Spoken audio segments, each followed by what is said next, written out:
এক মুসাফির রাতের বেলায় মসজিদের বারান্দায় শুয়ে আছেন।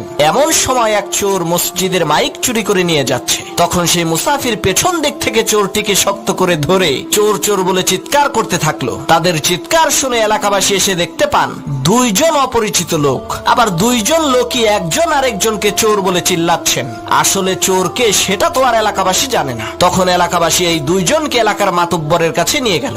মাতব্বর বললেন, তোরা দুইজনেই চোর, তোদের শাস্তি হলো সকাল পর্যন্ত তোরা দুইজনে আত্মহত্যায় মারা যাওয়া এই লাশ পাহারা দিবি। আমরা কেউ এই লাশের কাছে থাকবো না। তাদের দুইজনকে লাশের পাশে বেঁধে রাখা হলো। তখন মুসাফির বলছে, আল্লাহ, শেষকালে তুমি আমারে চোর বানাই দিলা। আর সেই চোর বলছে, তুই আমারে ধরলি কেন বল, এই কারণেই তো তুই চোর হইলি। তখন সেই লাশ বলে উঠলো, পাইছি রে পাইছি, আসল চোর রে পাইছি। লাশের কথা শুনে চোর আর মুসাফির প্রচন্ড ভয় পেয়েছে। তখন লাশ বলে উঠলো, আমি মরি নাই, মরার ভান ধরেছিলাম আসল চোরকে ধরার জন্য। এক চোর একটি মুরগি চুরি করে মসজিদের ইমাম সাহেবের কাছে গিয়ে বলল, হুজুর, এই মুরগিটা আমি চুরি করেছি। চুরি করার সময় আমার অন্তরে কোনো ভয় ছিল না। এখন আমার মনে হচ্ছে আমি অনেক বড় একটি ভুল করে ফেলেছি। হুজুর, দয়া করে মুরগিটা রেখে আমাকে পাপ মুক্ত করে দিন। হুজুর বললেন, আরে ভাই, এইভাবে তো পাপ মুক্ত হয় না।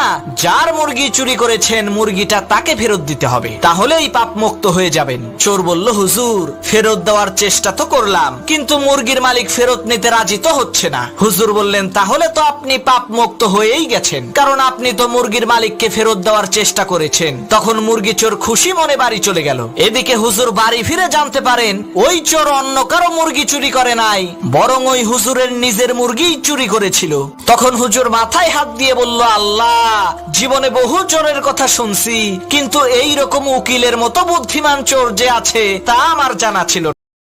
আসরের নামাজ শেষ হতে না হতেই এক লোক রাগান্বিত অবস্থায় ইমাম সাহেবকে ডেকে বললেন, হুজুর, আপনার নামাজ তো 3 রাকাত হয়েছে, নামাজের মধ্যে ভুল হলো, অথচ আপনি সুহু সিজদা দিলেন না। তখন ইমাম সাহেব মিষ্টি হেসে বললেন, নামাজে ভুল হলে তো তাকবীর দিয়ে ইমাম সাহেবকে সতর্ক করা হয়, অথচ মসজিদে থাকা একজন মুসল্লিও তো আমাকে সতর্ক করলো না, অথচ আপনি বলছেন নামাজ 3 রাকাত হয়েছে, কিন্তু আপনি বুঝলেন কিভাবে নামাজ 3 রাকাত হয়েছে? তখন সেই লোকটি বলল, হুজুর, আমি প্রতিদিন আসরের নামাজের সময় নামাজের মধ্যেই 4 দোকানের হিসাব করি, খুব আরামেই 4 দোকানের হিসাব নামাজের মধ্যে শেষ হয়ে যায়, কিন্তু আজকে 3 দোকানের হিসাব শেষ হতে না হতেই আপনার নামাজ শেষ হয়ে গেল। এই জন্যই আমি বুঝলাম আপনার নামাজ 3 রাকাত হয়েছে।